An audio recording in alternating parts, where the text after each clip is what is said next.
Hey there! Today we're going to look at how to fix the issue of line midpoint snap not showing in AutoCAD. So let's get started.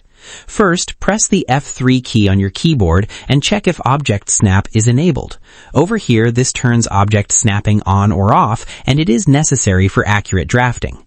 Then, move your cursor over objects and see if it snaps to key points like endpoints, centers, and midpoints. After that, if midpoint is still not working, then the snap mode may be disabled. Over here, type OSNAP or OS into the command line and press enter.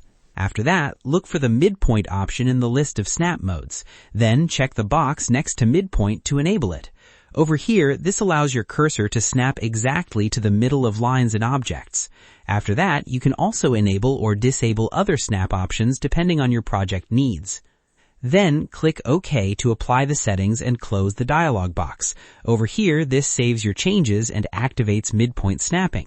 After that, move your cursor over a line again, and you will see it snapping perfectly to the midpoint.